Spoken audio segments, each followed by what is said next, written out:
Jadi kita nggak perlu antipati dengan masalah. Masalah itu mestinya kita rangkul, kita berdamai. Nggak perlu musuhan dengan yang namanya masalah. Karena ini adalah siklus kehidupan. Sebetulnya stres itu nggak bahaya. Yang bahaya bukan stresnya, tapi yang bahaya adalah stress belief. Keyakinan kita, pemaknaan kita, sudut pandang kita tentang stres.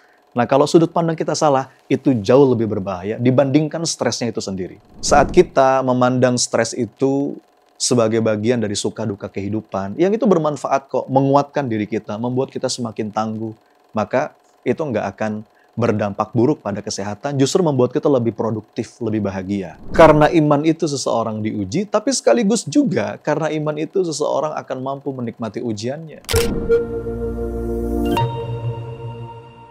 Inner Game. Bismillahirrahmanirrahim. Assalamualaikum warahmatullahi wabarakatuh. Welcome back, teman-teman sekalian. Selamat datang kembali dalam seri video Inner Game. Ini adalah sebuah tema besar yang membahas tentang ruang dalam diri.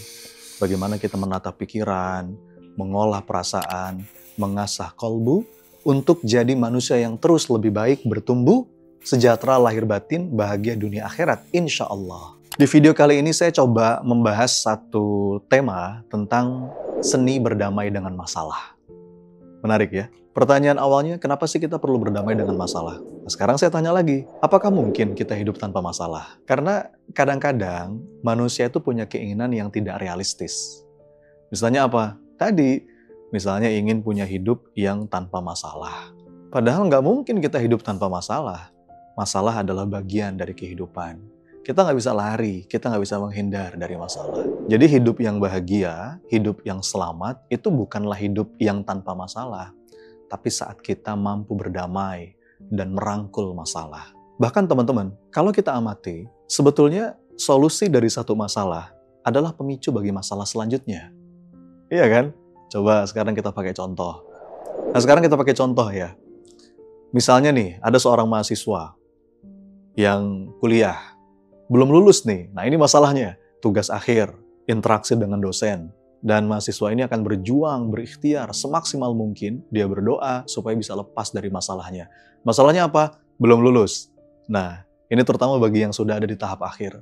Kemudian, setelah dia berikhtiar, dapat solusinya.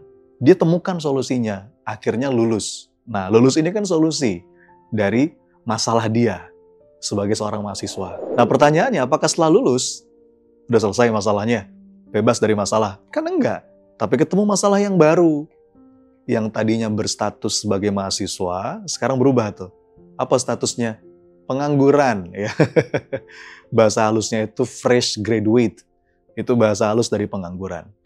Dan oke, ini masalah. Masalah baru buat dia.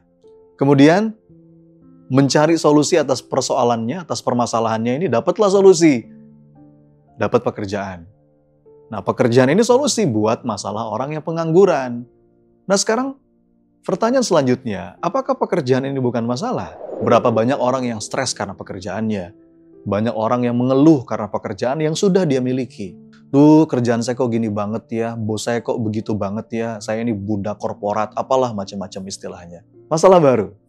Oke, akhirnya mungkin sebagian orang berpikir, udahlah, saya bisnis aja, saya wirausaha aja. Itu sebetulnya beralih dari satu masalah ke masalah yang lain. Begitu jadi pengusaha, mikirin gaji karyawan, mikirin THR.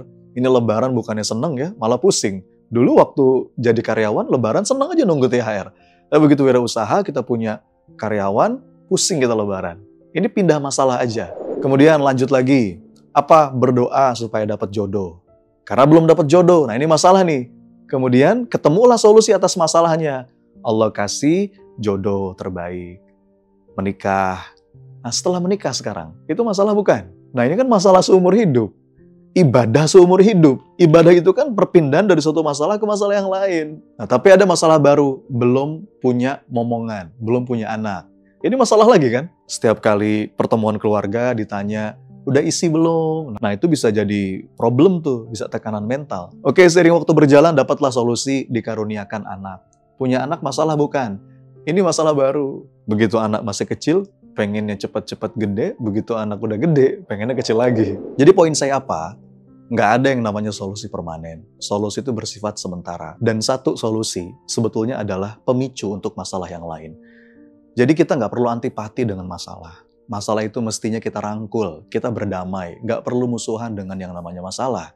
Karena ini adalah siklus kehidupan, teman-teman sekalian. Embrace your life's challenge. Ada sebuah kajian menarik, teman-teman, tentang hal ini dari seorang peneliti, seorang psikolog, pakar stres dari Stanford University, namanya Kelly McGonigal. Dia melakukan sebuah penelitian, studi selama 8 tahun terhadap 30.000 orang dewasa. Dan kesimpulannya apa? Sebetulnya stres itu nggak bahaya. Yang bahaya bukan stresnya, tapi yang bahaya adalah stress belief. Keyakinan kita, pemaknaan kita, sudut pandang kita tentang stres. Nah, kalau sudut pandang kita salah, itu jauh lebih berbahaya dibandingkan stresnya itu sendiri. Jadi, bukan masalahnya dan bukan stresnya yang bahaya, karena dalam hidup itu pasti kita akan merasakan stres dalam kadar tertentu, dan itu bagus kok. Itu nggak bahaya. Tapi menjadi bahaya kalau keyakinan kita, sudut pandang kita, pemaknaan kita tentang stres itu salah. Dan riset ini, teman-teman, menguatkan keyakinan saya, sebagaimana juga yang Allah sampaikan dalam Quran, bahwa masalah yang dihadirkan dalam hidup itu nggak akan membuat dada kita sempit, karena semua sudah terukur. Tapi yang membuat sempit itu keyakinan kita, cara pandang kita. Stres, kesulitan, masalah adalah sebuah kewajaran dalam hidup. Tidak semestinya membuat dada kita sempit. Ini mestinya mengubah paradigma banyak di antara kita, teman-teman. Kita mesti berpikir bahwa stres itu sebuah kenormalan hidup. Sebagaimana silih bergantinya siang dan malam, sedih, senang, gagal, sukses, dan seterusnya. Watilkal ayyamu nudawiluha bainan nas. Jadi Kelly McGonigal menulis kajiannya ini dalam sebuah buku yang berjudul The Upside of Stress. Dia katakan, stress is good for you. Bahkan kalimat kesimpulan dari riset ini adalah, embracing stress is more important than reducing stress.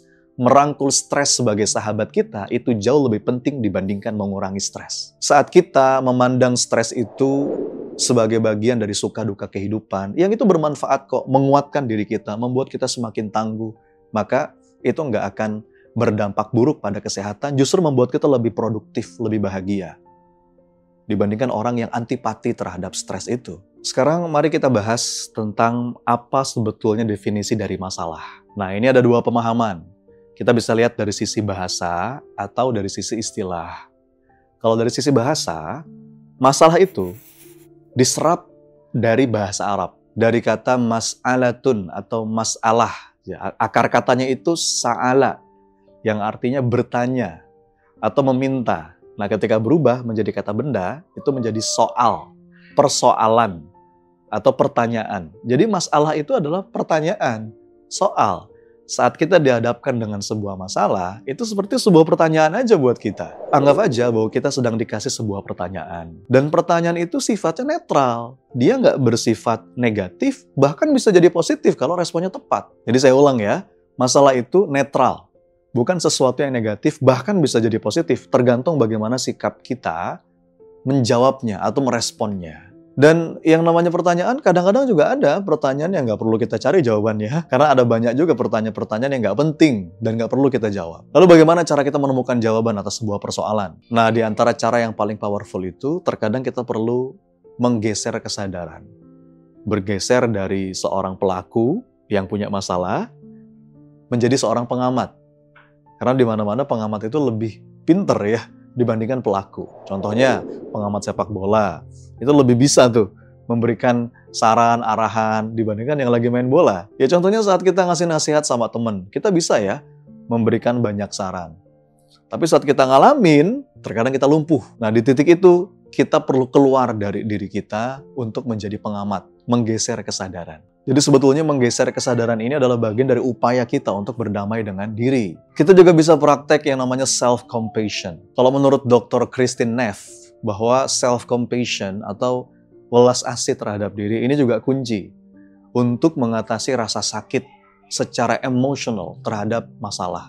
Karena saat kita berbelas kasih pada diri, kita itu sedang menciptakan ruang untuk penyembuhan dan pertumbuhan pribadi. Ini berarti kita menerima bahwa masalah, mungkin kesalahan, kegagalan, itu bagian dari pengalaman manusia. Dan kita meresponnya dengan kebaikan. Kita meresponnya dengan pemahaman daripada penyangkalan atau penolakan. Jadi berdamai dengan diri merupakan langkah awal untuk penyembuhan luka batin, hingga pada akhirnya mencapai kesehatan mental yang lebih baik. Jadi kita mampu menerima kekurangan, kesalahan tanpa menghakimi diri sendiri. Ini namanya self-compassion.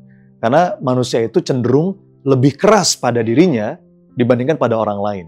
Banyak yang bisa berlembut-lembut kepada orang, berbelas kasih kepada orang, tapi tidak berlembut-lembut kepada diri. Nah, itu beberapa tips ya, menggeser kesadaran dan ada self-compassion. Kemudian kalau kita bedah definisi masalah dari sisi istilah, masalah itu adalah kesenjangan atau gap antara harapan dan kenyataan. Jadi kita tuh dikatakan punya masalah saat apa? Saat apa yang kita harapkan dengan apa yang terjadi itu berbeda. Ada kesenjangan. Nah, contohnya ya, misalkan kita berharap berat badan kita 60, tapi kenyataannya 75 kilo. Nah, ini ada kesenjangan 15 kg. Itu masalahnya. Kesenjangan antara kondisi saat ini dengan kondisi yang diinginkan. Artinya, kalau kita nggak punya kesenjangan, atau kita nggak tahu kondisi saat ini dan kondisi yang diharapkan seperti apa, itu bukan masalah. Karena banyak orang bilang, saya punya masalah. Tapi ketika ditanya, apa kondisi yang diharapkan? Atau seperti apa kondisi saat ini? Itu nggak bisa dijelaskan. Maka langkahnya itu kita perlu memetakan. Kondisi saat ini seperti apa, dan kondisi yang diharapkan seperti apa. Baru nanti kita bisa cari jalannya, cari rutenya, cari langkahnya. Ada present state, ada desire state. Ketika sudah ketemu, baru kita bisa merespon dengan tepat. Karena banyak orang curhat tuh isinya hanya menceritakan kondisi saat ini, tapi nggak tahu kondisi yang diharapkan seperti apa. Nah, ketika sudah tahu kondisi yang diharapkan, apa yang ada dalam kendali kita yang bisa kita lakukan. Kalau bagi orang beriman, kita semua paham bahwa ya kita akan diuji. Kita akan mengalami yang namanya kesulitan-kesulitan dalam hidup. Jangan heran, kata Syekh Ibnu Athaillah. Karena itulah watak asli dari kehidupan dunia. Tempat kita untuk mengikuti ujian demi ujian, kita menanam kebaikan di setiap situasi dan kondisi. Kalau respon kita tepat, itu akan menaikkan derajat kita di sisi Allah. Dan itulah dunia. Bahwa selama kita masih hidup, masalah itu nggak pernah habis dan berlapis-lapis. Kalau ada kalimat yang mengatakan, badai pasti berlalu. Yes, itu betul. Tapi sekali lagi, selama kita masih hidup di dunia, setelah satu badai berlalu, nanti ada badai-badai lain yang datang. Setiap kita mungkin punya judul badai yang berbeda-beda. Badai finansial, merasakan pemutusan hubungan kerja, PHK, hancur bisnisnya, ditipurkan kepercayaannya, badai dalam hubungan keluarga, tergoncang karena kehilangan sesuatu, dikhianati seseorang, ada masalah dalam kesehatan fisik, divonis mengidap penyakit tertentu. Macam-macam, kita punya episodenya masing-masing kawan-kawan sekalian, dan setiap kita punya judul yang berbeda. Kenapa ini perlu saya sampaikan? Karena beberapa di antara kita kadang-kadang suka melihat orang lain, oh dia enak ya jadi dia, seandainya saya seperti dia. Padahal dia yang kita tunjuk itu juga sedang struggle dengan badainya sendiri. Karena itulah hakikat kehidupan.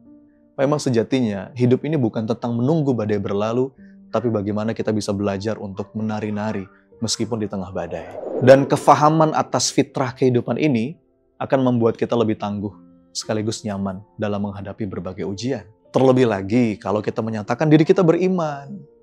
Bagaimana mungkin seorang yang beriman gak diuji? Karena iman itu seseorang diuji, tapi sekaligus juga karena iman itu seseorang akan mampu menikmati ujiannya.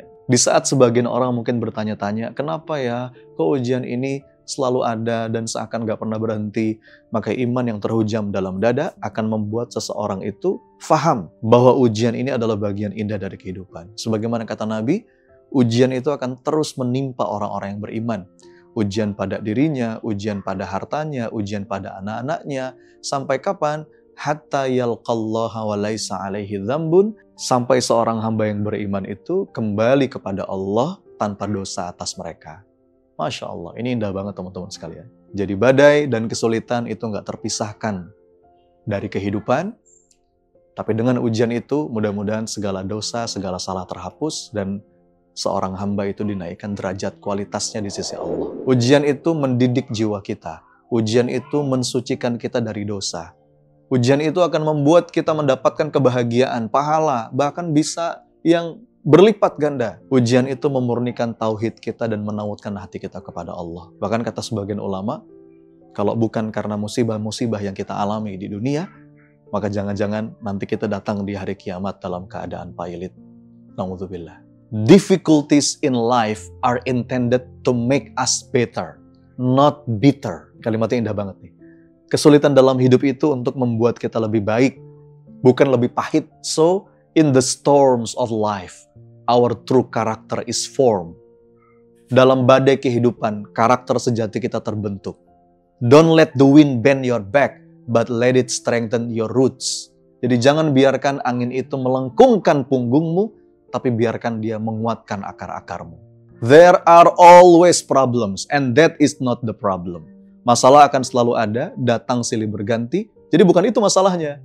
Justru seringkali masalah itu adalah guru bagi kita. Itu kata Imam Al-Ghazali. Kesulitan, masalah adalah guru terbaik dalam hidup. Karena lewat kesulitan kita belajar menghargai nikmat. Kesulitan menguji kesabaran kita dan menguatkan iman kita. Pada akhirnya, semua bergantung pada kemampuan kita menyikapi. Dan sikap terbaik seorang hamba adalah mengkonversi setiap ujian-ujian hidup menjadi amal soleh. Lalu bagaimana sikap kita menghadapi masalah? Ada 3, teman-teman, yang mau saya sampaikan di sesi akhir dari video ini. Yang pertama, fokus pada apa yang ada dalam kendali. Kadang-kadang kita tuh kalau lagi masalah, mikirnya itu sesuatu yang di luar kendali. Jadi pertanyaan kunci saat ada masalah, oke, dari situasi ini, apa yang ada dalam kendali saya? Dari kejadian ini, bagaimana cara saya memaknainya? Memilih makna itu dalam kendali kita. Dan itu akan berpengaruh pada apa yang kita rasa. Misalnya di PHK, diputus hubungan kerja. Sebagian mungkin memaknai, waduh ini hancur hidup saya nih. Saya memang bukan suami yang baik, bukan ayah yang baik. Setelah ini habis peluang rezeki saya. Memang saya nggak becus. Bisa kita memaknai seperti itu. Itu kan mempersulit diri. Terlalu jauh. Kita bisa pilih cara memaknai yang menenteramkan dan memberdayakan. Misalnya, kita bisa memaknai, oh iya mungkin ini waktu saya untuk berubah. Jangan-jangan ini jalan saya untuk punya usaha sendiri. Kan bisa begitu. Jadi memilih makna itu dalam kendali kita. Ketika sakit misalkan, kita bisa memaknai alhamdulillah dikasih sakit, lagi digugurkan dosanya sama Allah, ini waktunya istirahat. Ketika uang hilang, alhamdulillah cuma uang yang hilang, bukan harga diri yang hilang. Jadi kita perlu terampil bagaimana kita memaknai apa yang terjadi, apa yang kita rasa, apa yang kita lakukan. Jadi saya tegaskan lagi, di langkah pertama ini kita nanya nih, game pertama yang perlu kita pecahkan, dari situasi ini apa yang ada dalam kendali kita, apa yang ada dalam kendali saya, dari kejadian ini bagaimana saya memaknainya. Temukan makna yang menenteramkan dan memberdayakan. Karena hidup kita menderita atau tidak bukan karena kejadian, bukan karena lingkungan, tapi karena makna yang kita pilih. Masalah hidup mungkin tak bisa kita hindari, tapi menderita atau bahagia itu pilihan kita. Pain is inevitable, but suffering is your choice. Nah, yang kedua, kalau yang pertama tadi fokus pada apa yang ada dalam kendali, yang kedua fokus pada solusi. Jangan fokus sama masalahnya. Kita kan nggak bisa memilih apa yang akan menimpa kita, tapi kita diberikan kemampuan untuk memilih respon, memilih ikhtiar. Kebanyakan orang itu fokusnya, kenapa ya? Kok saya dapat masalah ini? Kenapa ini terjadi? Why always me? Ini nggak menyelesaikan apa-apa, teman-teman. Ini bahkan bisa jadi pintu masuknya setan. Atau terjebak pada seandainya saja. Coba saya begini, coba saya begitu. Itu nggak boleh. Mestinya kita fokus pada solusi. Arahkan energi kita pada, oke, apa yang kita inginkan. Bukan menyesali masa lalu. Apalagi mencari kambing hitam. Nah, game nomor 2 ini, kita bertanya, atas situasi ini, apa yang saya inginkan dan apa yang bisa saya lakukan untuk mengubahnya. Lalu arahkan energi kita ke arah sana, ke arah apa yang kita inginkan. Masih ingat ya, definisi masalah itu kalau secara istilah ada kesenjangan antara kondisi yang saat ini dan kondisi yang diinginkan. Jadi kita perlu petakan dulu, kondisi saat ini apa, kondisi yang diharapkan seperti apa. Dan kita nanti ketemu jalannya, ketemu rutenya, ketemu langkahnya. Dan yang ketiga teman-teman sekalian, fokus pada proses. Yang pertama fokus pada apa yang dalam kendali, yang kedua fokus pada solusi, yang ketiga fokus pada proses. Enjoy the process. Hasil itu di luar kendali. Tugas kita berikhtiar semaksimal mungkin. Kita mungkin bisa melatih diri menjadi pemanah yang hebat, kita bidik sasarannya, kita tarik busurnya, kita lepaskan anak panahnya. Tapi apakah anak panah itu tepat sasaran? Tiba-tiba ada angin, nah itu di luar kendali. Jadi kita perlu bahagia dalam prosesnya, bukan hanya bahagia dengan hasilnya. Nah teman-teman sekalian, mudah-mudahan 3 langkah ini menjadi inspirasi buat kita untuk bisa berdamai dengan masalah dan menyikapi masalah dengan tepat. Semoga bermanfaat. Sampai jumpa di video selanjutnya. Inner Game.